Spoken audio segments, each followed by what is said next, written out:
Alright guys, welcome back to the channel. One of our best customers, Reina, dropped off the R32 GTR for a lot of simple things, but ultimately one thing just kept leading to another thing, and the car just had a number of issues. And one of the biggest issues the car had was that his blow-off valve, and we had no idea this was happening, but his blow-off valve has failed, which caused serious compressor surge, which ultimately damaged the rear turbo. And a lot of people don't know what compressor surge can ultimately do. You want to hold this? Yeah, thank you, James. A lot of people don't think that compressor surge could do damage like this, but if you look inside, come in here, James. It looks like we had foreign material in there, and we absolutely did not. This thing was running mint when we first installed it about, I think, 2 years ago. I can't remember the exact time. This is literally the damage of air trying to find a way out, and that's what happens when you don't have a blow valve on your car. So you get the camera back, James, real quick. So now we have a set of used GT3 RSs from HKS. All of them looking beautiful. This is going to be installed in the car. We have a new set of wastegates on the way right now from turn 14. Hopefully that's here today. This guy's trying to pick up the car tomorrow. It's fully apart, as you can see. James and I are going to be in for a big day today. Mike will be in soon. Yeah, Mike will be here soon also to help out. But it's not just doing twins, guys. I don't even know if the box is here, but we told them, hey, this might be the best opportunity to do something you always wanted to do. So we're gonna go in here and now officially do a step 2 V-cam upgrade. So this 2.8 stroker is finally gonna really show us what it could really do. So I'm gonna cut the video here. We got a lot of work ahead of us, and I will just give you updates as I can. But like I said, he's trying to pick this car up tomorrow. No idea if we can make that happen, but we're gonna try our best. All right, so wait and see. What did you say? Can you hold the light down in that hole, James, like right here? So I feel like a doctor just asking for different tools and to perform surgery. Performing miracles today. Got one, got the easy one on. I think. No, it's not on yet. It's close though. Getting these twin turbos installed into the car right now. Trying to light this a little higher. Keeping you guys involved with those hands. Got the other turbo over here, all prepped, ready to go in. Alright, I need the other one. Alright guys, we're back with a little update. Rear turbo officially in. We got oil feed, coolant feed situated. The coolant drains is going to be kind of the last step, but the hose is kind of in there, tucked away for now. Cams installed. Yeah, cams are installed. So V-cam is in here. We got an upgraded exhaust cam. I got to modify the VTC gear to just a little bit less throw because these are not the clearance pistons. So got to modify that. But rear turbo officially on. Front turbo's over here, finished on the prep. And yeah, we're getting done quick. Sorry, I'm out of breath. We're struggling a little bit on some of these lines. A lot of custom lines on these turbos because these are a used set and they didn't come with any of the lines that they're supposed to come with. So we had to kind of make our own with limited supply in the moment, but we're trying to meet the customer deadline. So we're trying to do the best job we can with the stuff we had. So I think we're all happy with the results. But yeah, we're gonna keep moving along, get that front turbo ready to go in a second. James is just tightening the turbo drain line so we don't forget to do that. And then we're moving on to this bad boy right here and do the front turbo. All right, guys. Twins officially in, getting bolted down. Super tight fitment with the non-original oil and coolant lines, but we're making it work. We're close. The hardest thing is probably gonna be tightening the front drain line because we have a least oil pan expansion, plus we have a head drain going there, so that's gonna be fun. But making progress. We're a mess, but what other shop can do twins V-cam all in one day? All right guys, here's the next update. That angle, that's from that side, bro. We gotta show what you're doing. Getting the adapter. I got boogers. The adapter for the VCAM oil feed is getting done now. Everything on the VCAM side on the actual head is done. Twins are done. James in the bottom doing downpipe right now. I don't know if you can see him. There he is. See him. See him right there. Right there. Oh, this way. He ran away. All right, we're there, guys. We're about 20 minutes out. All right, you're probably wondering what time it is. I know in the last clip I said, well, I'll be done in 20 minutes. Well, guess what? It's been another 3 hours. Ended up having a leak in the rear turbo on the coolant line. So we opted to not remove the front turbo and just remove, like, kind of set the rear turbo off to the side to try to fix. We got the line off. It's over there. We're remaking the line. This is why you guys can't use used lines. So this is a used kit off a different car, and they weren't really transparent about the condition of the stuff on the coolant lines. So we're here remaking it. That's shame on us. We should have done it to begin with. Yeah, rear turbo's back off.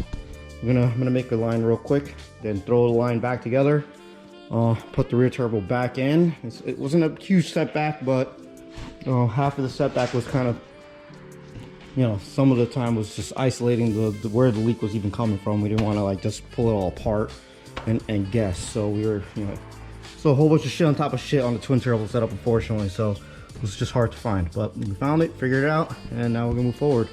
All right, I'll update you guys. All right, guys, you can probably tell by my face how freaking tired I am, but we finally got the turbos back in. So turbos are back in. We just gotta check the clearances for the VCAM sensor, get the intakes back in, which is pretty quick.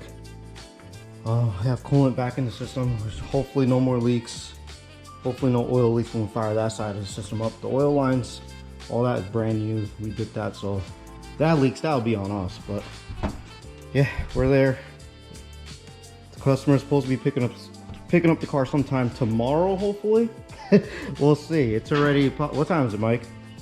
7:27 p.m. Gotta get finished putting back together still.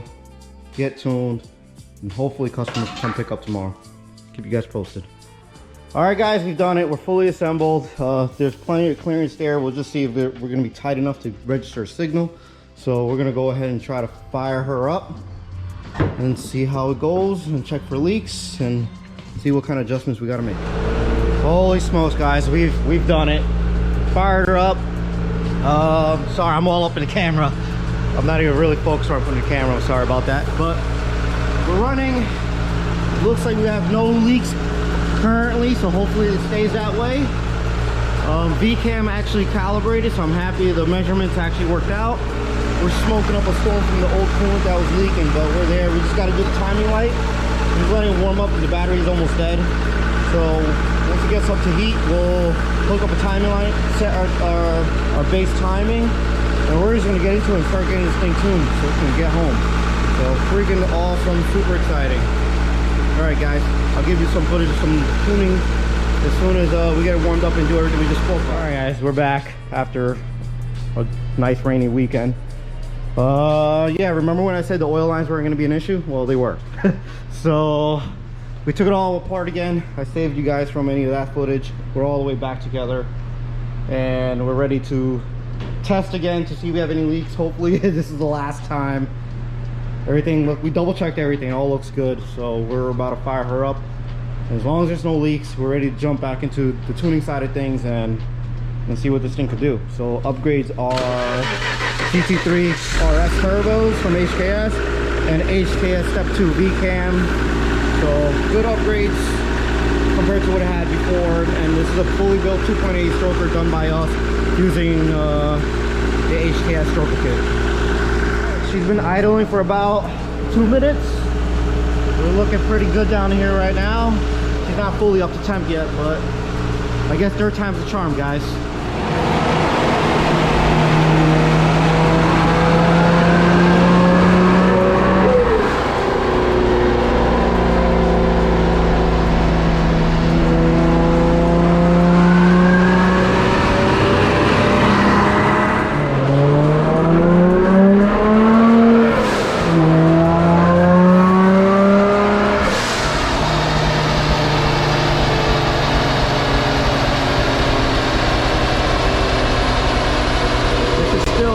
VCAM off.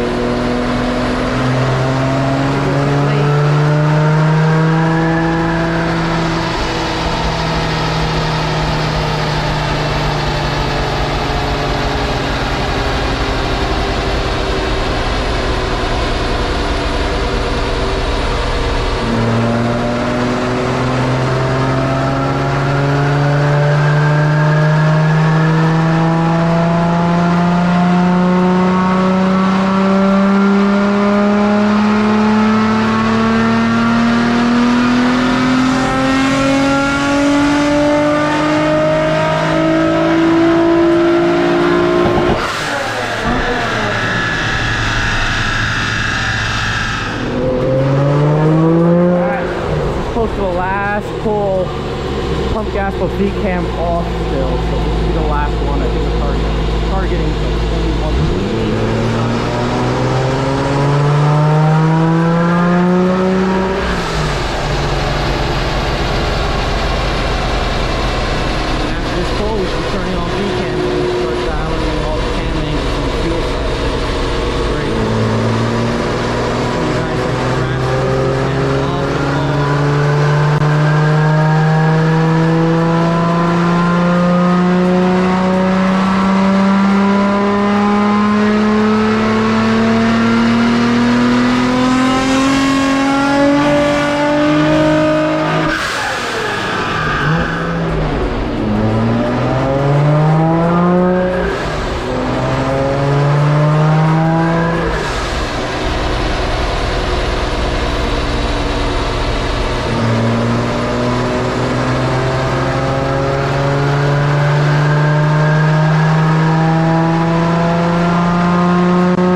With V-cam off, we decided to go to 23 psi. There we go, 402, 337 with very conservative timing on the pump gas side of things. We're going to get ready to turn on the V-cam now and get this thing to actually spool up properly.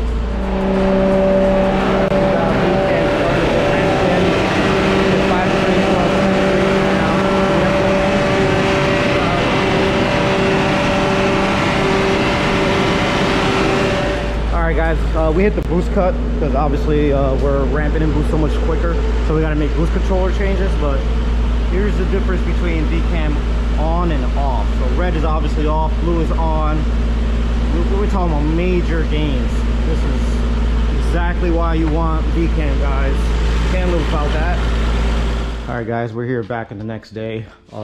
Mike stayed a little after and got extra 2 pulls in just to see if the car liked the ignition timing. We spent a little bit extra time on the boost controller, and I think it's totally worth it. Blue is when it was a little colder, so it spooled up a little faster, and then green was once the engine was warmed up with a little bit of ignition timing, and it looked like the engine really loved it. So looks great. That made pretty much 460 wheel horsepower on a Mustang dyno, so you already know this is the heartbreaker dyno. So if you guys want to know what this is dyno with, just do 12% more and that's your number. So this is final for pump gas. Car it has V-cam on officially. Such a huge difference. Probably gonna spend a little bit of time this morning before putting ethanol in the car, just double checking pump gas cold starts to make sure all that it's dialed in perfectly, because the ethanol tuning relies on all the pump gas side of things. So if you guys, you got to really put the time into that before you switch over. So I'm gonna spend a little bit of time, one more time. This is the last time that we're gonna be on pump gas, so we're just gonna dial it in a little bit more and then get it all the way up to temp, and then do a couple of hot starts, make sure that's happy, and then we can drain the pump gas and then put in some E85 and see what this thing can do. All right, guys, we're working on doing the ethanol breakouts. We're gonna, we're starting with the low blend. We did E20, we're on E30 now.